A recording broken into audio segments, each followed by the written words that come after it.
자, 오늘 히브리서 강의 둘째 시간 하도록 하겠습니다. 지난 시간에 이제 히브리서 전체 개요를 말씀을 드렸고, 이거 말씀드리면서 히브리서의 저자가 사도 바울일 것이다, 이렇게 이제 말씀을 드렸습니다. 근데 아마 여러분이 세상에 나가서 다른 교회들이나 다른 신학자들 그 이야기를 들어보면 그럴 리가 없다, 그렇게 주장을 많이 해요. 그럴 리가 없다, 사도 바울 리가 없다, 이상해요. 이렇게 좀 뭐라 그럴까, 진보적이거나 자유주의적인 이런 쪽으로 넘어가면 다 이걸 부인합니다. 근데 성경의 내적 외적 증거를 여러분과 제가 가서 살펴보면 이거는 사도 바울의 기록물이라고 하는 거를 쉽게 알 수가 있거든요. 그런데 사도 바울을 괜히 싫어하거나 미워하는 그런 사람들이 굉장히 많습니다. 특히 신학자들 간에, 그런 현대 신학자들 간에, 자유주의 신학자들 간에 이런 내용이 굉장히 많아요.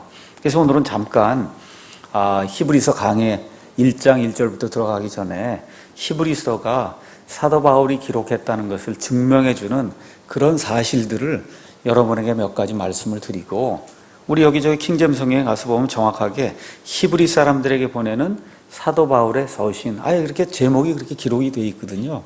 여기에 대해서 여러분과 제가 확신을 가질 수 있도록 제가 몇 가지 말씀을 드리도록 하겠습니다. 자, 신약 성경이 AD 90년경에 요한계시록을 마지막으로 해서 완성이 됐어요. 그리스 말로 완성이 됐습니다. 자, 그런데 사도들과 여러 사람들이 온 세상으로 다니면서 하나님의 말씀을 선포하다 보니까 그리스 말을 모르는 사람이 많은 거예요. 그렇죠? 저와 여러분도 지금 그리스 말 모르잖아요. 그러니까 우리나라 사람에겐 우리말로 성경이 번역돼야 되고, 시리아 사람에겐 시리아 말로 번역돼야 되고, 그 당시가 로마 제국이었기 때문에 로마 제국의 언어는 라틴어거든요. 그러니까 라틴어로도 성경이 번역이 돼야 되고, 이렇게 되면서 1세기가 지나면서 2세기에 들어서면서부터 신약 성경이 여러 나라 말로 번역이 되기 시작했습니다.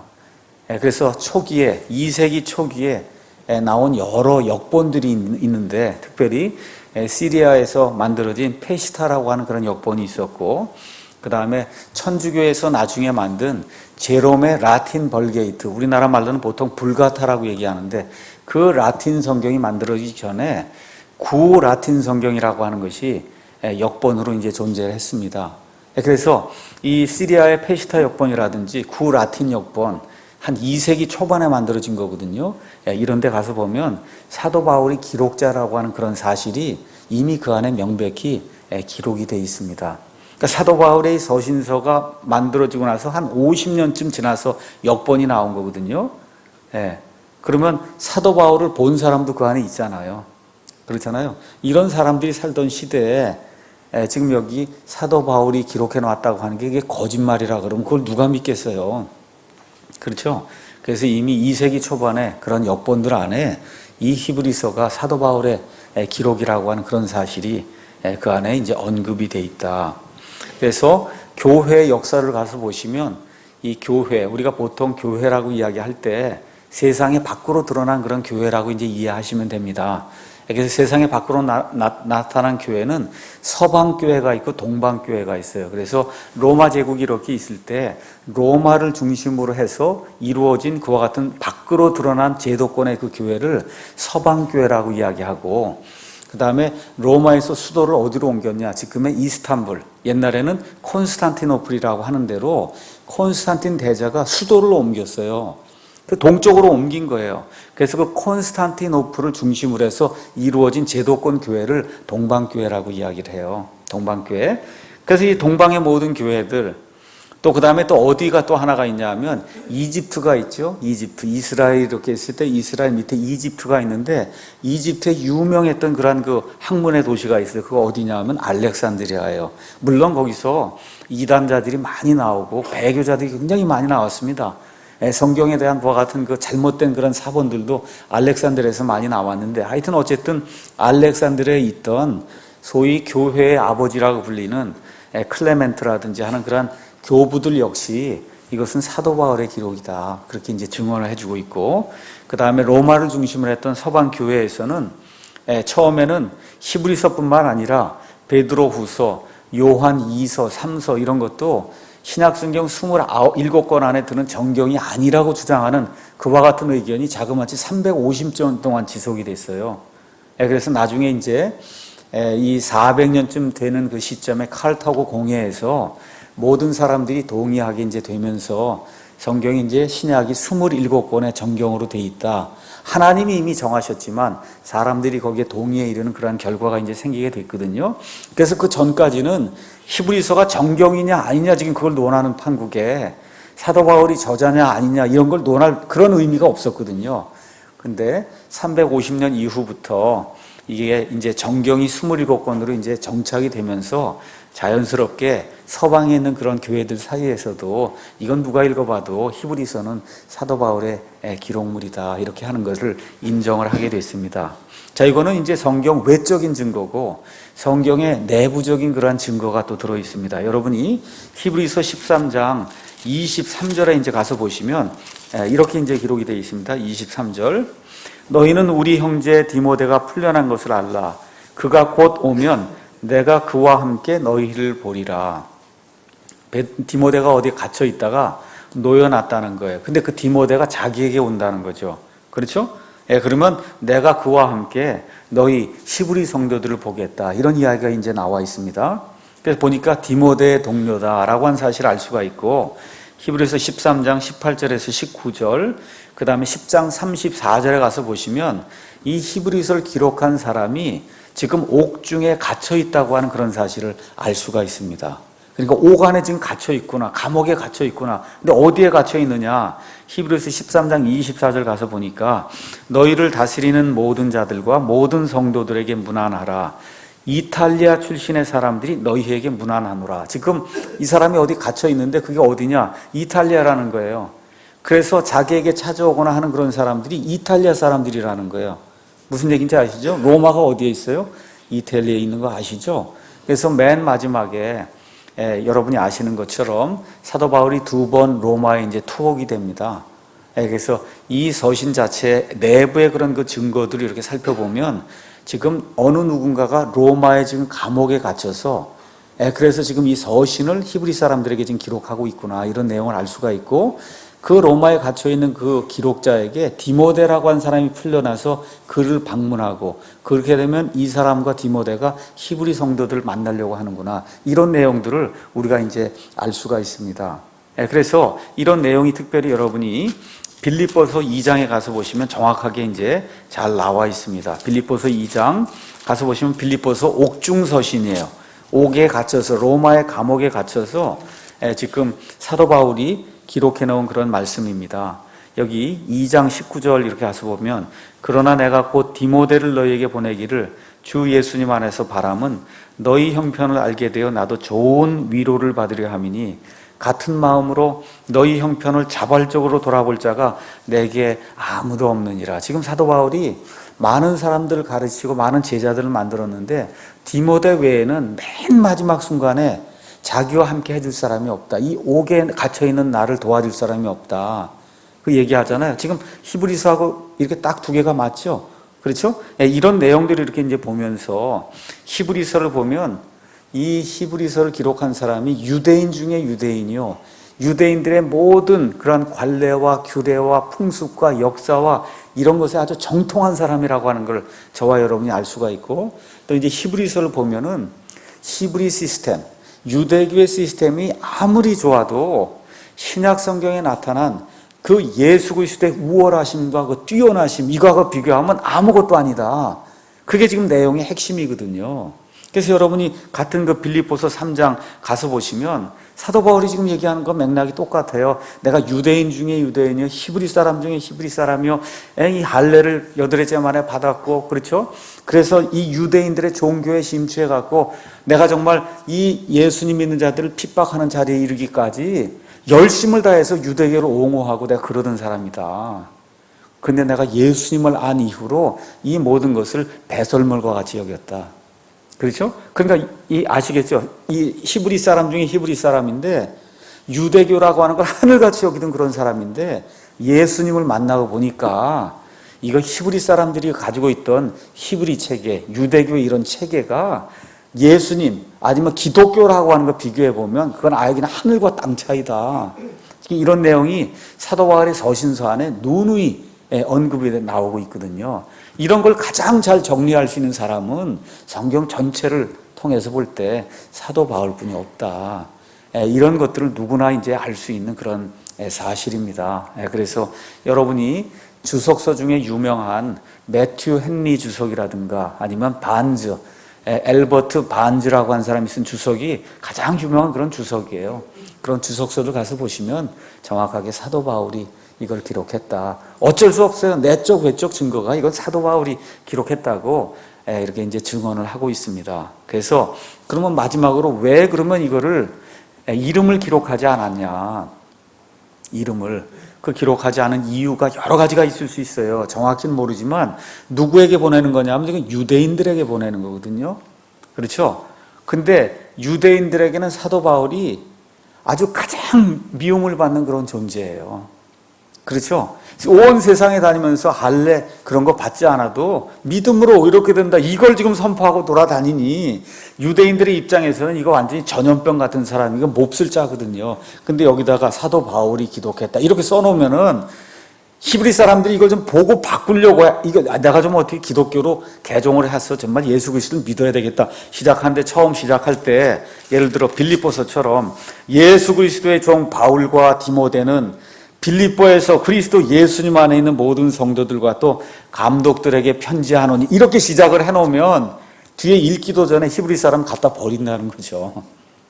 그렇지 않습니까? 이게 싫은 사람인데 이렇게 되기 때문에 사도 바울이 이름을 밝히지 않은 것이 아니냐, 이렇게 이제 우리가 추론을 해볼 수 있고 그것 역시 아주 합당한 그런 이유다. 왜 그러냐 하면 여러분이 아시는 것처럼 그 유대인들을 얻기 위해서는 유대인처럼 행하고 이방인들을 얻기 위해서는 이방인들처럼 행하면서도 어떻게 하든지 예수 그리스도를 증언해서 사람들을 주님께로 이끌려고 했던 그와 같은 내용이 고린도전서 10장 11장에 가서 보시면 아주 명확하게 드러나 있거든요.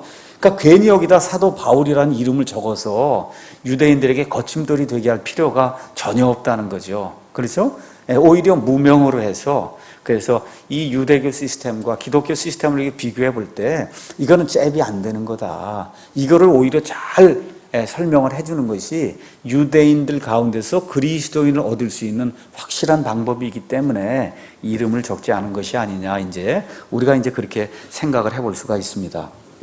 자, 그러면 히브리서 1장 이제 오늘부터 이제 공부를 하는데, 이번 히브리서는 제가 이제 1장 공부하고 2장 공부하고 이렇게 할 때마다 먼저 장별 요약을 먼저 해드리려고 그래요. 이 히브리서는 그게 대단히 중요해요. 뭐 로마서라든지 이런 건 그냥 절절히 쭉 들어가면서 이제 그 설명해 주면 좋은데, 여기서는 그 히브리서를 기록한 그 기록자가 그 장마다 이렇게 어떤 구분마다 무언가 해주고 싶은 얘기가 딱딱 이렇게 정리가 돼 있어요. 그러니까 예를 들어 1장에 대해서 이야기할 때도 1장의 그 초점은 뭐냐, 거기 예수님이 이제 등장을 하면서 예수님은 천사들과 비교가 안 되는 분이다. 지금 그 얘기를 해주려고 그러는 거거든요. 그러니까 일단은 1장에 대해서 제가 간단하게 이제 요약을 먼저 해드린 다음에 1장 1절부터 시작을 하고 2장에 들어가서 2장에 대한 요약을 제가 먼저 해드리고 2장 절절히 설명을 하고 하는 그런 방식으로 강의를 해보도록 하겠습니다. 자, 그러면 1장에 가서 1장 1절에서 2절 지금 이야기하려고 하는 바는 뭐냐 하면 유대인들에게 중요한 사람들이 몇 사람이 있었어요. 물론 왕들도 있고 다 중요하지만 유대인들에게는 대언자가 대단히 중요했어요. 하나님의 말씀을 전달해 주는 사람들, 유대인들은 하나님의 말씀을 따르는 사람들이라고 자부하고 있었기 때문에 하나님의 말씀을 가감없이 전달해 준다고 여겼던 대언자가 대단히 중요했거든요. 그런데 이 대언자들보다 예수 그리스도가 더 뛰어난 분이라고 하는 그런 사실을 먼저 입증할 필요가 있었습니다. 그래서 1절에서 2절을 여기에다 지금 사도 바울이 할애하고 있는 거예요. 그래서 1절, 2절 과거의 대언자들을 통해서 하나님 말씀하셨지만 이제 마지막 때에는 자기의 아들 예수 그리스도를 통해서 말씀하신다. 그 예수님이 어떤 분이냐, 2절에 3절에 이 세상 모든 것, 우주 공간의 모든 것을 상속하시는 하나님의 상속자다. 이 세상들을 만든 창조자다. 그러면서 결국 딱 못을 박은 게 있어요. 하나님이 계신데 그 하나님 자신의 정확한 형상이라는 거예요. 여기서는 좀 이따 이제 설명을 할 겁니다. 정확한 형상. 그러니까 뭐예요? 100% 하나님이라는 거예요. 그 아들이. 그 얘기를 해주고 싶은 거예요. 너희가 뭐 대언자 자랑을 하고 그거 다 사람이다, 사람. 그렇죠? 하나님의 종로로 타는 사람인데 이 아들 예수님은 하나님이다. 예, 그 내용을 얘기해 주고 싶은 거예요. 그래서 기독교 믿음의 창시자이신 아들이 어떤 일을 하셨냐? 3절에서 4절 얘기하는 겁니다. 먼저 우리의 모든 죄들을 정결하게 치워서 제거하셨다는 거예요. 그 모든 일들 이 세상에 오셔서 그 일들을 하시고 지금은 승천하셔서 하나님의 왕좌 오른편에 앉아 계신다. 그래서 이분이 너희들이 존중히 여기는 천사들이 또 있는데 미가엘 천사들 이런 천사들보다 훨씬 더 나은 그런 이름을 받으신 분이다 라고 이야기하면서 5절에서부터 이제 14절은 예수님하고 천사들은 비교가 안 된다. 그 얘기를 해주시는 거예요. 그 얘기를. 그래서 왜 그러냐? 천사들은 한 번도 아들이라는 호칭을 받은 적이 없다는 거죠. 그렇죠? 예, 아들이라고 하나님이 천사 누구에게 너는 내 아들이라 그런 적이 있냐? 없다는 거예요. 첫째. 그렇죠? 그 다음에 천사들이 하나님 이 예수 그리스도에게 경배를 했다는 겁니다. 그러니까 천사는 예수님을 경배하는 존재지 예수님하고 경쟁하는 경쟁 상대가 아니라는 거죠. 그 다음에 8절에서 9절 그 예수님은 곧 그리스도 예수님은 하나님이시다. 이 내용을 다시 한번 밝혀주고 그래 하나님이시기 때문에 10절에서 12절 우주 공간의 모든 것은 다 변한다는 거예요. 1초 전 다르고 1초 후가 다 달라요. 여러분 안에 몸의 세포가 눈썹 하나도 1초 전하고 1초 후에 길이가 이미 달라진 거예요. 다 변하는 거예요. 그렇죠? 이 세상 우주 공간의 모든 것은 변해도 하나님은 I am that I am. 나는 스스로 존재한다는 거예요. 변하지 않는 거예요. I am 하는 거예요. 과거에도 I am, 지금도 I am, 앞으로도 I am. 변하지 않는다는 거예요. 하나님이시기 때문에. 그 다음에 이제 맨 마지막에 너희들이 존중히 여기는 그 천사들이 뭐 하는 사람이나 실질적으로 내가 가르쳐 주겠다. 이 천사는 이 믿는 성도들을 섬기라고 시중을 들라고 하나님이 보내주신 섬기는 영에 지나지 않는다. 그러니까 천사 숭배 같은 거 하면 안 된다. 요 내용을 이렇게 이야기해 주면서 그러면서 이제 2장으로 넘어가면서 우리가 아들에 관한 이런 성경 말씀에 깊이 주의를 기울여야 된다. 여기에 주의를 기울이지 아니하고 이 아들이 가져다 주시는 그 구원을 소홀히 여기면 하나님의 정죄를 받는다라고 하면서 2장의 앞부분이 이제 시작이 되는 겁니다.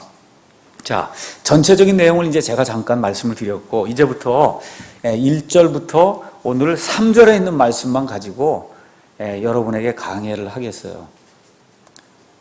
제가 이 1절부터 3절을 공부하면서 개인적으로 굉장히 큰 은혜를 많이 느꼈습니다. 히브리서 아마 1절부터 3절 모르겠어요. 적어도 한 100번은 읽지 않았겠어요. 적어도 제 삶에서. 그런데 하나님께서 감사드리는 거는 그래도 이렇게 강해 설교를 한다 그래서 1절부터 3절을 내가 깊이 살펴보고 주석도 읽어보고 성경의 여러 구절도 비교하면서 이 사도 바울이 정말 심혈을 기울여서 하나님의 영의 감동을 받아서 지금 1절부터 3절까지 앞부분을 딱 적으면서 무언가 주고 싶은 그런 메시지가 있는 거잖아요. 그렇지 않습니까? 그 메시지가 확연히 드러나게 되니까 아주 제게도 큰 은혜가 되더라고요. 제게도 큰 은혜가 돼요. 그래서 그 은혜의 말씀을 오늘 여러분하고 같이 사도 바울이 느꼈던 그 예수님, 또 제가 느꼈던 그 예수님, 여러분에게 같이 전달해서 여러분도 그 예수님을 같이 느끼는 그런 좋은 시간이 되면 제게도 기쁨이 되고 여러분에게도 기쁨이 될 것 같습니다. 1장 1절부터 3절 제가 읽겠습니다. 지나간 때에는 여러 시대에 다양한 방식으로 대언자들을 통하여 조상들에게 말씀하신 하나님께서 이 마지막 날들에는 자신의 아들을 통하여 우리에게 말씀하셨으며 그분을 모든 곳에 상속자로 정하시고 또 그분으로 말미암아 세상들을 만드셨느니라. 하나님의 영광의 광채시요 그분 자체의 정확한 형상이시며 자신의 권능의 말씀으로 모든 것을 떠받치시는 이 아들께서는 친히 우리의 죄들을 정결하게 하신 뒤에 높은 곳에 계신 존엄하신 분의 오른편에 앉으셨느니라. 그래서 이 내용을 통해서 그리스도의 우월성을 아예 히브리서 들어가면서 아예 초장에 지금 사도 바울이 못을 박는 거예요. 자, 이 내용을 제가 여러분에게 말씀드릴게요. 1장 1절 이렇게 들어가 보니까 사도 바울의 다른 서신하고는 다르다는 거 여러분 금방 이해가 되시죠? 예를 들어 고린도전서 한번 가서 보겠습니다.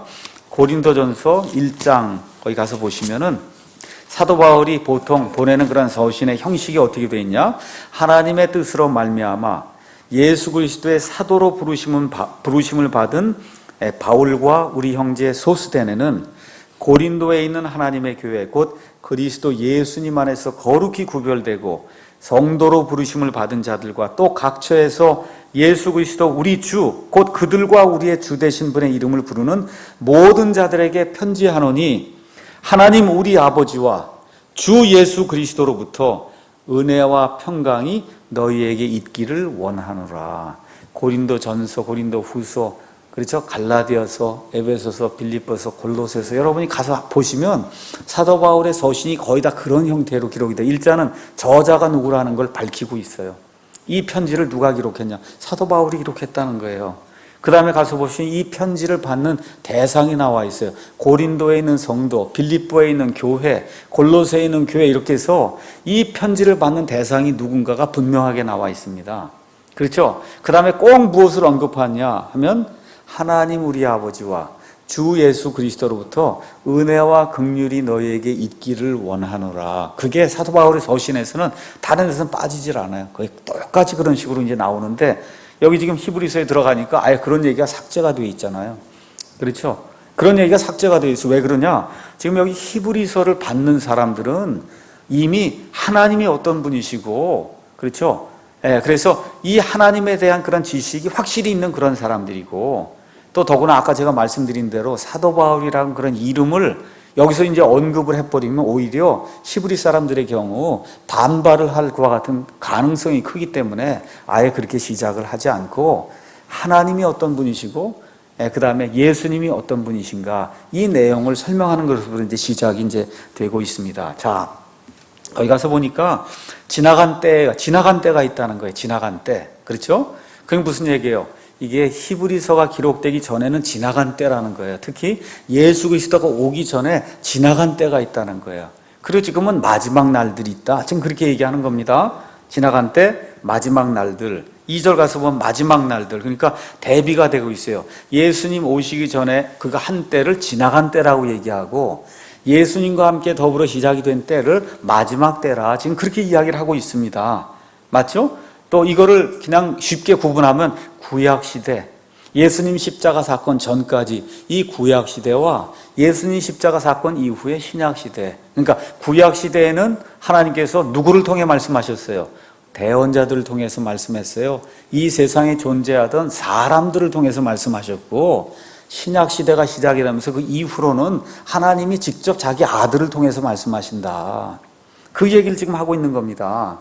여기. 근데 어떤 사람은 이거를 마지막 날들, 이건 로크맨 같은 사람이 주장하는 거거든요. 이거는 마지막에 7년 환란기를 이야기하는 건다 해서 요건 또 히브리 사람들 7년 환란기에 들어간 그 사람들에게만 상관 있는 이런 서신이다. 이렇게 이해하면 이게 곤란해요. 우리가 상식적으로 보니까 예수님 오시기 전에 지나간 때고 예수님 오신 이후는 마지막 날들이라고 지금 얘기를 하고 있는데 이거를 굳이 좁혀갖고 이렇게 만들어 놓고 우리 신약 교회하고는 전혀 상관이 없다 이런 해석을 하면 그건 곤란하다는 겁니다.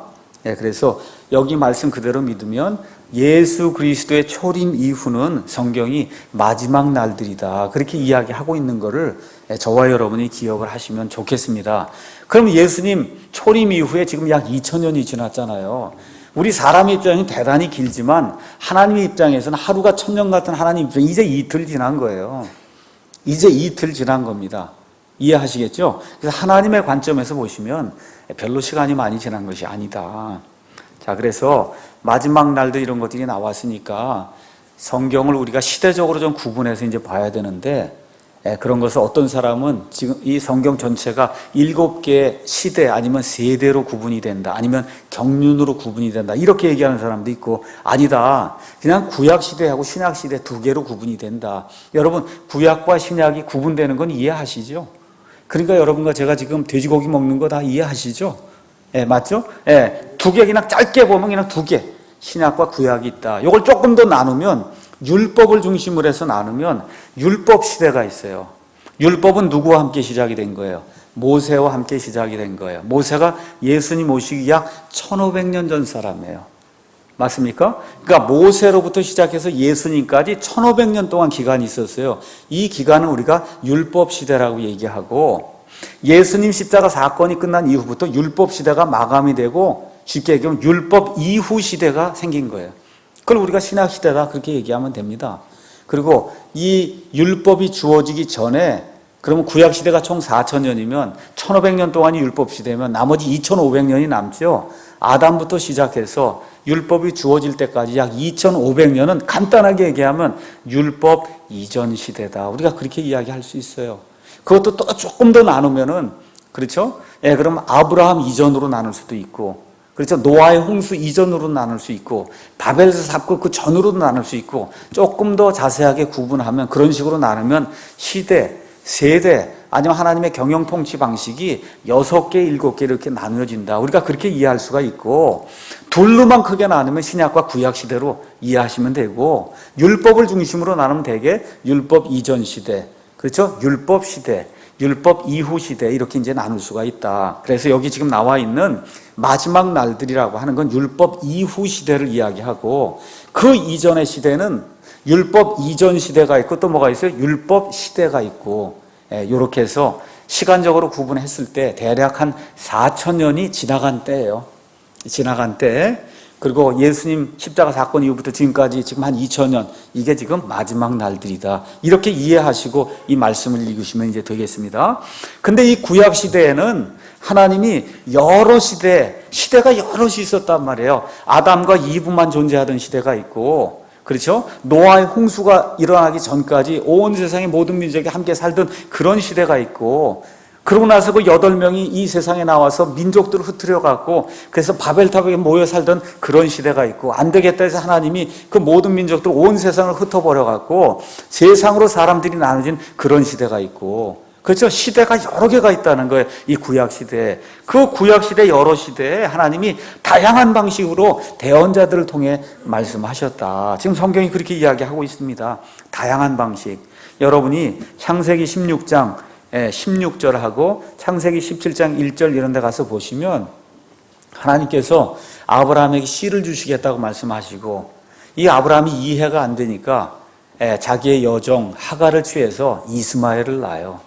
그렇죠? 이스마엘을 낳아요. 그 이스마엘을 낳아서 시간이 한참 지나요. 그래서 여기 17장 1절 가서 보시면 99세 때 17장 1절 가서 보시면 아브라함이 99세가 될 때 하나님이 나타나세요.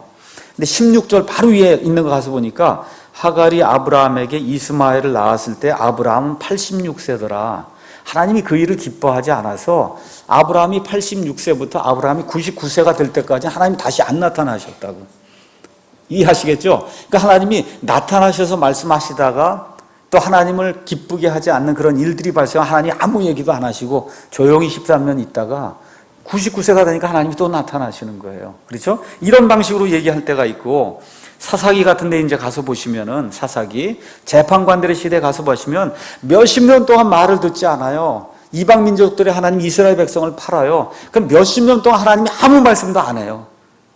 그러다가 하나님께서 재판관들을 일으키셔서 하나님이 너희가 이렇게 순종하지 않게 했기 때문에 이와 같은 징계가 너에게 임한다. 내가 다시 한번 은혜를 베풀겠다. 이렇게 하시면 하나님이 기드온에게도 나타나시고, 그렇죠? 입다에게도 힘을 주시고 삼손에게도 나타나시고, 하나님이 다양한 방법으로 나타나는 거예요. 그렇죠? 오늘 아침에 우리가 사무엘기 4강 공부를 했는데 엘리의 경우 살펴봤죠? 엘리 제사장 시대에는 엘리가 40년 동안 하나님의 말씀을 전하는 일을 했는데 거기 뭐라고 기록이 되어 있냐? 엘리 시대에는 하나님의 말씀이 희귀해서 하나님이 말씀하지 않았다는 거예요. 희귀했다는 거예요. 영어로 뭐로 되어 있냐? 프레셔스하다고 썼어요. 여러분, 보석이 프레셔스 스톤이라고 얘기하는 거거든요. 보석이 희귀하기 때문에 그게 보석인 거예요. 널려 있으면 그거 돈 가치가 안 돼요. 하나님의 말씀이 너무 희귀해서 하나님이 말씀하지 않았다는 거예요. 엘리가 끝나고 나니까 누구에게 말씀하세요? 하나님이 사무엘에게 말씀하잖아요. 그렇죠? 그러니까 하나님이 말씀하다가 끝내시기도 하고 말씀을 중단하시기도 하고 다시 나타나시기도 하시고 이러다가 유대인들이 바빌론 포로 생활 갔다가 다시 돌아왔어요. 말씀을 또 전해줘도 듣지 않아요. 마지막 대언자가 누구예요? 말라기죠. 그래서 말라기로부터 예수님 오실 때까지 400년 동안은 하나님이 어느 누구를 통해서도 대언의 말씀을 주시지 않았어요. 그래서 그 기간을 우리가 400년간의 침묵기다 그렇게 이야기하는 거거든요.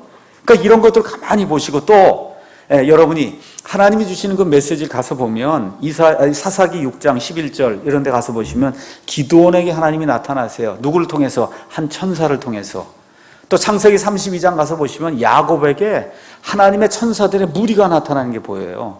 또 누가복음 2장 13절 예수님 태어나시는 그 순간에 하늘의 천사들의 군대가 내려오는 그런 모습이 나와서 하나님의 말씀을 선포하거든요. 예레미야, 그 다음에 이사야, 그렇죠? 말라기, 호세아, 미가, 요엘, 아모스, 다니엘 등등 하나님이 한 대언자를 통해서 하나님이 이렇게 말씀하시는 때가 있고 역대기야 24장 20절 가서 보시면 제사장 여호야다를 통해서 하나님의 말씀을 전달해주는 그런 때도 있고 바빌론 포로 생활하고 돌아오니까 또 누가 나타나냐? 제사장, 서기관 제사장인 에스라가 등장해서 또 하나님의 말씀을 선포해주는 그런 일들이 나옵니다. 그래서 이런 모든 것들을 종합을 해보니까 구약시대는 하나님께서 여러 시대에 다양한 방식으로 대언자들을 통해서 말씀하셨다. 이해가 되시죠? 맞습니까? 하나님께서 다양한 방식으로 누구에게 말씀하셨냐? 조상들에게 하셨다는 거예요. 여기 조상들은 유대인 조상들을 이야기하는 겁니다. 쉽게 말씀드리면 아브라함과 이삭과 야곱과 12족장 등 이 유대인들의 육체적인 그 조상들에게 하나님께서 여러 시대의 다양한 방법으로 대언자들을 통해서 말씀하신다. 이 내용이 특히 어디에 자세히 기록이 되어 있냐면 사도행전 7장에 가서 보시면 스데반이 하나님의 말씀을 선포할 때 사람들이 듣지 않습니다. 유대인들을 모아놓고 스데반이 유대인들의 과거 역사를 반복해서 이야기하는 그런 대목이 사도행전 7장에 아주 멋있는 설교로 기록이 되어 있어요. 그래서 유대인들을 모아놓고 지금 스데반이 하나님의 말씀을 전달하기 시작하는 겁니다. 누구부터 시작하나? 유대인들의 조상이 아브라함이니까 아브라함부터 시작해서 아브라함, 이삭, 야곱, 12족장, 요셉을 이집트로 보낸 일, 그렇죠. 이집트에서 백성이 고생당하던 일, 그 하나님께서 모세를 보내서 이들을 꺼내오는 일, 그렇죠. 그 다음에 증거의 성막에 관한 일, 그 이후에 다윗에 관한 일, 솔로몬의 성전 건축 등등 유대인들의 그런 모든 역사를 다 이야기한 다음에 우리가 한번 가서 보도록 하겠어요. 사도행전 7장에 사도행전 7장에 구약시대에 하나님이 하신 일을 사도행전 7장 가서 보니까 뭐라고 이제 기록되어 있느냐. 사도행전 7장 한번 다 찾으셨습니까? 51절 가서 보겠습니다.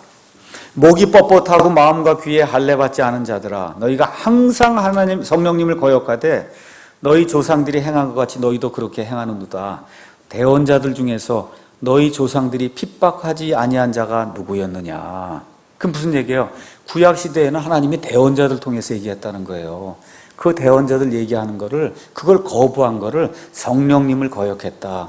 그러니까 구약시대의 모든 역사, 아브라함부터 시작해서 예수님 오시기 전에 모든 역사는 대언자들의 역사다. 그렇죠? 그러고 난 다음에 또 뭐라 그래요? 이제 대언자들 얘기가 끝나고 나서 바로 뭐라 그래요?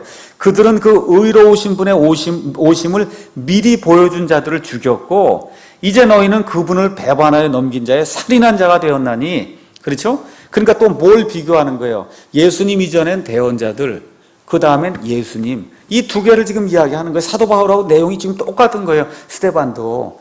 구약시대 전체를 얘기하면 예수님 오시기 전까지는 대언자들의 시대고 예수님이 오셔서 다른 시대를 여셨다. 똑같은 얘기는 이제 하는 겁니다. 그렇죠? 그래서 이제는 하나님께서 자기 아들을 통해 말씀하신다. 여러분 마태복음 21장 가서 보시면 사악한 그 포도원 농부들 비유가 그 안에 기록이 되어 있습니다. 어떤 사람이 포도원을 만들고 그거를 농부들에게 세를 주고 멀리 이제 갔다는 거예요. 그 포도가 익을철이 되니까 종들을 보냈다는 거죠. 이 종을 보내니까 때리기도 하고, 그렇죠? 내쫓기도 하고. 그게 누구예요? 대언자란 말이에요. 이사야 대언자도 보내고, 그렇죠? 예레미야 대언자도 보내고, 호세아 대언자도 보내고, 할 때마다 말을 안 들어 내쫓고, 그렇죠? 죽이고. 그러니까 맨 마지막에 이 포도원 주인이 뭐라 그래요? 이제는 내 아들을 보내면 그러면 내 종들은 무시했어도 내 아들은 공경하겠지 하고 아들을 보냈다는 거예요. 근데 어떻게 했대요? 저는 상속자니까 아들을 죽여버려야 되겠다. 예수님 말씀하시죠? 그게 지금 구약시대의 역사라는 거예요. 그러니까 아들이 오기 전까지는 하나님의 심부름꾼으로서 사람들 대언자가 존재했다. 근데 이제는 하나님이 누구를 직접 보낸다는 거예요? 아들을 직접 보낸다. 이런 시대가 열렸다. 지금 사도 바울이 그 얘기를 지금 하고 있는 겁니다. 그래서 하나님의 계시는 성경을 통해서 요한계시록까지 계시가 진보해 나가는 거예요. 계속해서 진보해 나가는 겁니다. 요한계시록까지. 그래서 요한복음 14장 8절에서 11절 가서 보니까 이 계시의 절정이 뭐냐? 예수님이 계시예요. 계시는 하나님을 드러내 보이는 거거든요. 하나님을 드러내 보이는 거에 그 절정 중엔 절정이 예수님이에요. 그러니까 빌립이 와서 예수님께 그러죠. 아버지 하나님을 한 번만 보여주면 제가 다른 원이 없겠습니다. 그랬더니 예수님이 빌립아, 내가 나와 함께 다닌 지가 이게 한두 해가 아니지 않냐. 나를 본 자는 아버지를 봤는데 지금 무슨 딴소리를 하냐. 무슨 얘기야. 하나님에 대한 모든 걸 내가 다 보여줬다. 내가 곧 하나님의 계시다. 그렇죠? 그래서 계시가 쭉 발전해 가는 가운데 그 계시의 절정 중의 절정으로 예수님이 오셨다는 거예요. 사도 바울도 지금 그 얘기를 하는 거예요. 대원자들이 이 계시를 주고 계시가 또 충분히 이렇게 가면서 계시가 쭉쭉쭉 발전하다가 맨 마지막엔 아들이 왔다는 거예요. 그것으로 계시가 끝났다는 겁니다. 지금 그 얘기를 이제 하고 있는 거죠. 그래서 구약의 계시에 비해서 구약의 그 대언자들이 전달해 주던 그런 계시에 비해서 예수님이라고 하는 그런 그분 자체의 그 계시는 아주 명확하다는 거죠. 하나님의 성품, 여기에 대해서 정확히 알고자 하면 그러면 복음서에 나와 있는 예수님을 보면 된다는 거예요. 예수님이 사람 얼마나 사랑하시고 어떤 사람들은 미워하시고 어떤 사람들은 사랑하시고 그렇죠? 눈물을 흘리시기까지 사랑하던 그런 사람들이 있고 심판하며 저주하던 그런 사람들이 있고 그렇죠? 이런 걸 보면은 하나님이 어떤 분이 정확히 알 수 있다는 거예요. 구약 시대에는 하나님과 화목하는 방법이 죄를 짓지 않은 짐승을 잡아 죽이는 거였어요. 짐승의 피를 뿌리면 하나님이 덮어줬는데 그건 완전하지 않다. 이제 마지막에 하나님의 아들이 사람의 몸을 입고 오셔서 하나님이 받으실 만한 완전 무결한 그런 희생 예물이 되셔서 한 번으로 끝내셨다는 겁니다. 아시겠죠? 이 정도로 명확하게 됐다는 거예요. 예수님을 한번 보라는 거죠. 그 도덕적 교훈, 율법의 교훈 이런 것들이 아무리 좋아도 여러분이 마태복음 5장 6장에 나와 있는 산상수훈에 있는 그 예수 그리스도의 그 마음을 읽어보면 율법하고는 상대가 안 될 정도로 그 도덕적 수준과 율법적 그 윤리적인 그런 수준이 온 세상 누구도 따라갈 수 없는 그런 수준의 말씀을 해주신다는 거 우리 예수님이. 그렇죠? 그 다음에 천국이니 지옥이니 이런 내용들이 구약시대에는 희미했거든요. 사람이 부활하는 거 구약시대는 희미해서 별로 많지 않았어요. 있음에도 불구하고 구약의 많은 사람들이 그걸 믿었음에도 불구하고 이 계시의 내용이 흐릿했어요. 우리 예수님이 오셔서 천국이 어떤 데인지 지옥이 어떤 곳인지를 아주 극명하게 아주 명확하게 밝히 보여주시면서 이 세상 인류의 종말이 어떻게 될 것인가까지 우리 예수님이 확실히 보여주셨다는 겁니다. 누구에게 그런데 말씀하시느냐? 이 마지막 시대에는 우리에게 말씀하신다는 거예요. 우리가 누구예요? 신약시대에 구원받은 자들, 또 신약시대에 아직 구원받지 못했지만 이 땅에 태어난 신약시대의 모든 사람들에게, 구약시대에는 누구에게 말씀하신다 그래요? 특별히 조상들에게 말씀하셨어요. 신약시대에는 온 세상 모든 사람들에게 말씀하시되 특별히 구원받은 우리 성도들에게 말씀하신다. 그래서 사도행전 17장 22절에서 31절 가서 보시면 이 사도 바울이 아테네에 가서 하나님의 말씀을 선포할 때 과거에 무지하던 때에는 하나님이 이거 너희가 알지 못하고 이 경배하는 그런 신들까지 너희가 경배하는 그런 상태로 무지한 데 가운데 지내는 하나님이 눈 감아줬다 그랬어요. 영어로 윙크했다고 써 있어요. 윙크 하시죠? 윙크 아시죠? 성경에 가서 보면 킹제임스 성경에 하나님이 그걸 눈 감아줬어요. 윙크했지만 이제 이 마지막 시대에는 자기 아들을 보내시고 그리고 마지막 때가 돼서 회개하고 하나님께로 돌아오라고 하는 그 말씀을 선포해 주시면서 그거를 확증해 주시기 위해서 자기 아들을 죽었다가 무덤에서 다시 일으키시는 그와 같은 놀라운 역사를 베풀었다. 그렇게 지금 이야기하면서 이제는 우리에게 말씀하신다는 거예요. 과거에는 유대인들 그 백성에게 한정적으로 하나님이 약 2000년 동안 말씀하셨지만 이 십자가 사건 그 이후가 되면서는 세상 모든 사람들에게 아들을 향해서 돌아와야 된다고 말씀하신다는 겁니다. 누구예요? 자신의 아들. 여러분이 잘 아시는 대로 성경에서 아들은 항상 아버지와 동등한 그런 의미로 성경에서 이제 아들이 사용이 됩니다. 한번 가서 요한복음 잠깐 살펴보겠습니다.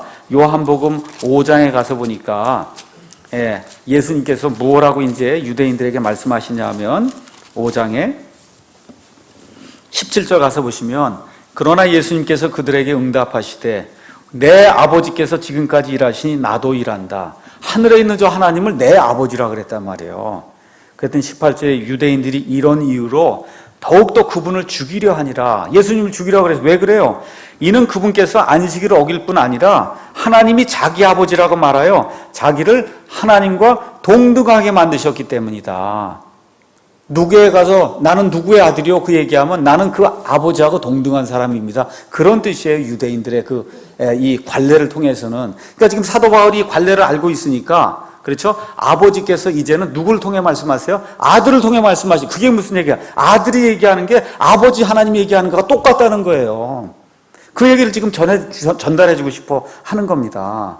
그래서 이 아들은 아버지와 동등한 하나님이시라고 요한복음 1장 1절에 이야기하고 있고 같은 요한복음을 기록한 사도 요한이 아주 명확하게 요한일서 5장에 이렇게 기록하고 있어요. 또 하나님의 5장 20절입니다. 하나님의 아들이 오셔서 우리에게 깨달음을 주사 우리가 진실하신 분을 알게 하셨음을 우리가 알며 또 우리가 진실하신 분 곧 그분의 아들 예수 그리스도 안에 있음을 아노니 이분은 참 하나님이시요 영원한 생명이시니라. 이 도마가 예수님 부활하신 그걸 보고 뭐라고 고백해요? 나의 주시요 나의 하나님이십니다. 사람이 어떻게 죽었다가 다시 일어날 수가 있어요? 이걸 딱 보고 나서는 이건 하나님이시구나. 나의 주시면 나의 하나님이십니다. 이런 고백이 나왔거든요. 지금 그 얘기를 하는 거예요. 지금 사도 바울이 아들을 통해서 말씀해. 그 아들의 정체가 뭐냐? 아들은 하나님 아버지와 동등하신 분이라는 겁니다. 그렇게 이야기하면서 이 그리스도께서 모든 것의 상속자가 되신다. 이 상속자가 되는 것을 잘 보여주는 그 시편 말씀이 시편 2편 8편이에요. 또 로마서 8장 17절에도 저와 여러분이 그리스도와 함께 공동 상속자가 된다 그렇게 이야기를 하고 있어요. 유대 문화에서 아들은 곧 뭘 얘기해요? 상속자를 이야기하는 거예요. 상속자. 죄송하지만 유대 문화에서는 딸은 상속이 안 돼요. 그 사람 수에도 안 들어갔어요. 이 여자들은 과거에는 예수님 이후부터 사람 숫자에 이제 들어가는 겁니다. 예수님이 그렇게 우리 자매님들까지 다 사랑하셔서 그래서 하나님의 아들로서의 그리스도의 위상을 여기서 이제 보여주는 거죠. 그래서 사도 바울이도 뭘 얘기하느냐? 하나님은 예수 그리스도를 통해서 세상들을 만드셨다. 세상들. 세상이 아니라 세상들입니다. 그래서 현대 신학자들은 이 세상들이 아니라고 뭐라고 가르치냐? 시대들을 만드셨다. 그렇게 또 주장을 해요. 그래서 이전 시대가 있고 이후 시대가 있고 앞으로는 시대가 있다. 그러니까 월드라고 하는 그런 말을 에이지라고 하는 것만 자꾸 바꾸거든요. 성경은 그렇게 기록되어 있지 않습니다. 여러분이 히브리서 11장 3절에 가서 보시면 똑같은 이야기가 나와요. 히브리서 11장 3절 믿음을 통해 우리는 세상들이 하나님의 말씀으로 지어진 줄을 깨닫나니 그런즉 보이는 것들은 나타나 보이는 것들로 만들어지지 아니하였느라. 여기 나와 있는 것처럼 세상들이지 이게 시대가 아니야. 시대들을 만든 게 아니잖아요. 보이는 것들로 시대를 만든 그런 게 아니기 때문에. 그래서 성경적 용례에서 세상들은 온 우주를 가리키는 거예요. 아니면 인간 세상, 동물 세상, 그렇죠? 식물 세상, 그렇죠? 또 뉴욕 갔더니 그 세상이 완전히 다른 세상이더라. 그런 세상이 있잖아요. 이런 의미의 세상을 이야기하는 거지 시대를 가리키는 게 아니다. 오늘 시간이 되었기 때문에 오늘 여기까지만 하고 다음 주부터 이어서 진행하도록 그렇게 하겠습니다.